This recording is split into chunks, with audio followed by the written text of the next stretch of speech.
Hello everyone, welcome back to my channel. आज हम एक ऐसी स्टोरी का ट्रांसलेशन समझने वाले हैं जो सिर्फ वर्ड का मतलब ही नहीं बताती बल्कि हमें लाइफ लेसन्स भी सिखाती है। इस वीडियो में हम स्टोरी को सिंपल इंग्लिश टू हिंदी में ट्रांसलेट करेंगे ताकि हर लाइन क्लियर हो और मीनिंग याद रहे। सो अगर आप चाहते हो कि स्टोरी समझना बोरिंग नहीं बल्कि इंटरेस्टिंग और इजी हो, then stay with me till the end. आइए स्टार्ट करते हैं। फ्री एडवाइस, हमारी स्टोरी का टाइटल क्या है? फ्री एडवाइस मीन्स मुफ्त की सलाह। एडवाइस यानी क्या होता है? सलाह। और फ्री यानी होता है मुफ्त। वंस का मीनिंग तो सबको ही पता रहता है, आपको इतनी स्टोरी का ट्रांसलेशन देखने के बाद पता ही चल गया होगा, मतलब एक बार। और मैक्सिमम कहानी हमारी वंस से ही स्टार्ट होती है। इन अ फॉरेस्ट, एक बार एक जंगल में, there lived a group of monkeys. एक जंगल में कौन रहता था? मंकियों का एक ग्रुप, मतलब एक समूह रहता था। They made their homes at the top of the trees.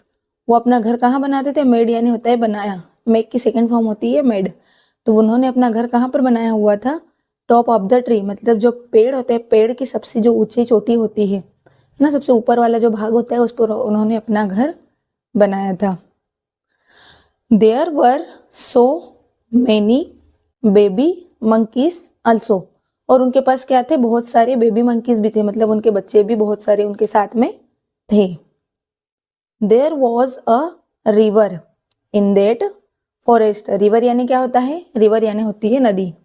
तो उस जंगल में एक नदी भी थी। It was summer season. Summer यानी होता है गर्मी का मौसम, है ना? तो समर सीजन था, गर्मी का मौसम था। The monkeys enjoyed taking bath in the river. और गर्मी के मौसम में ऑब्वियसली सी बात है कि जो बच्चे रहते हैं, बेबी मंकीज रहते हैं, और जो मंकी रहते हैं, वो क्या करते हैं? नदी में नहाते हैं और अपना नहाना, बाथिंग करना बहुत इंजॉय करते हैं। They used to play in the evening and eat fruits from the trees. और शाम में वो क्या करते थे? खेलते थे, है ना? यूज्ड का यूज क्या होता है? जो हमेशा से करते आते रहते कोई भी काम, इसलिए वहां पे हम यूज्ड का यूज करते हैं। तो वो शाम में साथ साथ खेलते थे, साथ साथ फल फ्रूट खाते थे, है ना? जो पेड़ों के फ्रूट से निकलते थे, गिरते थे, उनको साथ में वो खाते थे और एंजॉय करते थे। दे लिव्ड टुगेदर, वे साथ साथ रहते थे एज अ फैमिली। कैसे रहते थे? एक परिवार की तरह। जितने भी सारे बंदर थे वो एक परिवार की तरह रहते थे। इन ऑर्डर टू सेफगार्ड, और क्या करते थे? एक परिवार की तरह रहते थे और एक दूसरे की वो क्या करते थे? रक्षा करते थे। सेफगार्ड यानी होता है रक्षा करना ना, सेफगार्ड यानी होता है रक्षा करना। देम सेल्व, और अपनी वो रक्षा करते थे। फ्रॉम एनिमीज, एनिमीज यानी होता है दुश्मनों से, है ना? एनिमीज यानी होता है दुश्मन। तो वो दुश्मनों से एक दूसरे की रक्षा करते थे। And for rearing one another, rearing यानी होता है पालन पोषण करना, और एक दूसरे की मदद करते थे, एक साथ में रहते थे, साथ में खाते पीते थे, और एक दूसरे का पालन पोषण भी वो एक साथ ही करते थे। It was autumn. अब कौन सा सीजन आ गया है? ऑटम का सीजन, मतलब जो पतझड़ वाला सीजन रहता है ना, जिससे पत्ते भी सारे गिर जाते हैं और जितने भी फ्रूट वगैरह रहते हैं वो पेड़ों से गिर जाते हैं। And the forest was rich with fruits fallen to the ground. अब ऑटम का सीजन था तो क्या हुआ था? जितने जो जंगल था वो सभी फलों और पत्तियों से लद गया था ना, पूरा मतलब भर गया था, क्योंकि जितने भी फ्रूट्स थे वो सारे पेड़ों से गिर गए थे। The monkeys enjoyed lots of food, और जो बंदर थे उन्होंने अपना भोजन बहुत अच्छे से भरपेट खाया और उसे एंजॉय किया। वन डे, एक दिन, अ प्लेफुल मंकी, एक खेलता हुआ monkey, came across deep red plums. कहाँ से गुजरा? अक्रॉस मतलब कहाँ से अक्रॉस यानी होता है गुजरना। डीप मतलब गहरे लाल बेर के पास से गुजरा। प्लम यानी होता है बेर। तो वो बेर के पास से निकला तो उसे क्या लगा? एंड मिस्टूक, मिस्टूक मतलब होता है गलती से, it for a piece of burning fire, क्योंकि वो जो प्लम का फ्रूट था वो बहुत ही रेड दिख रहा था। तो वो कैसे दिख रहा था? एकदम बर्निंग फायर, मतलब आग के गोले की तरह दिख रहा था। तो उसने बाय चांस, मतलब गलती से ही, उसे क्या समझ लिया, आग का गोला समझ लिया। He started collecting as many fire pieces as he could. वो उन्हें क्या करने लग गया, इकट्ठा करने लग गया। कलेक्टिंग यानी होता है इकट्ठा करना। तो वो उसने क्या करा, उन जो प्लम फ्रूट थे उनको इकट्ठा करना शुरू कर दिया। एज मैनी फायर पीसेस, जितने वो कर सकता था, जितने उसकी सामर्थ्य थी उतना उसने करना शुरू किया। सोन, सोन यानी होता है जल्द ही। जल्द ही क्या हुआ, many of the monkeys joined in the task.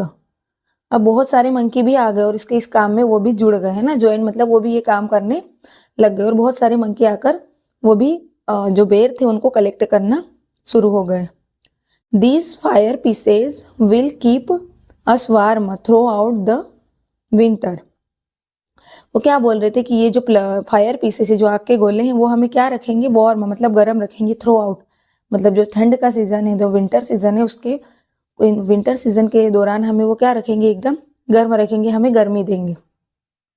They were saying to one another, वो एक दूसरे से ऐसी बात कर रहे थे कि अगर ये फायर पीसेस हम इकट्ठे कर लेंगे तो ये सीजन, जो विंटर सीजन है, उस टाइम में हमें पूरे टाइम तक क्या देंगे, ये गर्माहट देंगे। A colourful parrot was watching the whole scene. Scene यानी होता है दृश्य, होल यानी होता है संपूर्ण या पूरा। कलरफुल यानी होता है एक रंग बिरंगी जो होता है उसे बोलते हैं। तो पैरट यानी क्या होता है, तोता। तो एक कलरफुल तोता जो था वो क्या कर रहा था, जो मंकी फायर पीसेस इकट्ठे कर रहे थे उन्हें बड़े ध्यान से देख रहा था और पूरे दृश्य को उसने देखा। She started feeling pity for the monkeys, और उसे मंकियों पर दया आने लगी। पिटी यानी होता है दया, तो उसे क्या होने लगा, मंकियों पर दया आने लगी। From high up the tree she called, जो पेड़ की ऊंचाई थी उस पर वो बैठा हुआ था और उसने क्या कहा, उसने बोला हेलो डियर मंकीज। उन्होंने मंकियों को बोला कि hello dear monkeys, I have been watching you for some time. मैं तुम्हें बहुत मतलब कुछ समय से देख रहा हूँ, है ना। हैव बीन आया हुआ है, मतलब ये हमारा एक टेंस है। तो मैं तुम्हें कुछ समय से देख रहा हूँ। Can I know what you are doing. Can का मतलब होता है सकना, है ना। तो क्या मैं जान सकता हूँ कि आप लोग क्या कर रहे हो। व्हाट आर यू डूइंग मतलब आप क्या कर रहे हो।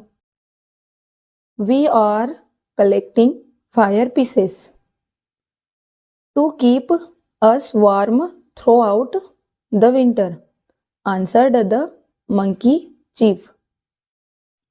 वी आर मतलब हम क्या कर रहे हैं, इकट्ठा कर रहे हैं फायर पीसेस मतलब आग के गोले इकट्ठा कर रहे हैं। टू कीप अस, जो हमें क्या रखेंगे, वार्म। वार्म यानी होता है गर्म, जो हमें क्या रखेंगे, गर्म रखेंगे। थ्रू आउट के दौरान, है ना। थ्रू आउट यानी होता है के दौरान, जो हमें क्या कब गर्म रखेंगे, द विंटर, तो विंटर के दौरान हमें वो गर्म रखेंगे। आंसर द मंकी चीफ, जो मंकी चीफ होता है, बंदरों का जो मुख्य चीफ होता है ना, उसने ये जवाब दिया। ओ आई सी, हाँ मुझे लगता है। But these are not fire pieces. ऐसा कौन बोलता है, जो तोता रहता है वो बोलता है कि हाँ मुझे ऐसा लग रहा है, बट ये कोई फायर पीसेस नहीं है, आग के गोले नहीं है। These are just fully ripened plum fruits. Ripened यानी रिप्ड, रिप यानी होता है पकना और रिपन्ड उसकी थर्ड फॉर्म है, तो क्या हो जाएगा, पके हुए। तो ये क्या है, ये सिर्फ पके हुए क्या है, बेर के फल हैं जो एकदम लाल हो चुके हैं। दे विल टर्न सोर बाय विंटर, और ये विंटर सीजन में मतलब ठंड के मौसम में कैसे हो जाएंगे, शोर मतलब खट्टे हो जाएंगे। पीटेड, पीटेड पीटी का मैंने अभी बताया था ना कि दया आना, उसको ऐसे दया आई और उसने वापस से कहा, पीटेड the parrot. Go away parrot, we know this better. चले जाओ यहाँ से, हम तुमसे ज्यादा जानते हैं, हम इसे अच्छे से जानते हैं। We won't listen to you, हम तुम्हें नहीं सुनेंगे या तुम्हारी बात नहीं सुनेंगे।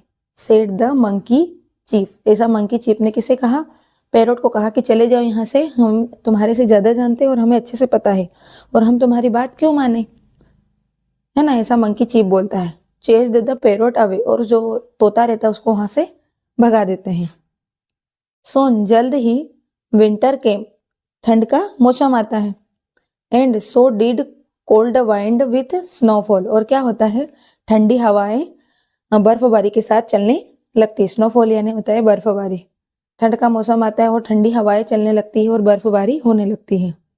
The monkeys went near the fire pieces, और जो मंकी रहते हैं वो सारे के सारे कहाँ जाते हैं, जो फायर पीसेस उन्होंने इकट्ठे किए थे आग के गोले उनके पास वो जाते हैं। बट परंतु क्या होता है, there was only decade, decade यानी होता है सड़ा हुआ, है ना। तो वहां पर क्या मिलते हैं उनको, केवल सड़े हुए ब्लैकिश काले फ्रूट रिमेन्स, वहां क्या बचे हुए रहते हैं, रिमेन्स यानी होता है बचना, ये बचे हुए शेष।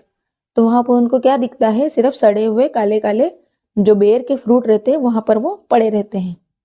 Only now did they realise what the parrot told, और अब उन्हें जाके इस बात का एहसास होता है कि जो पैरोट था, जो तोता था, वो क्या कह रहा था, मतलब वो सही बात कह रहा था। तो हमारी इस स्टोरी का मोरल क्या निकलता है, free advice is seldom valued. जो फ्री एडवाइस रहती है, मुफ्त की सलाह की वैल्यू बहुत कम होती है, उसकी वैल्यू लोग करते नहीं है।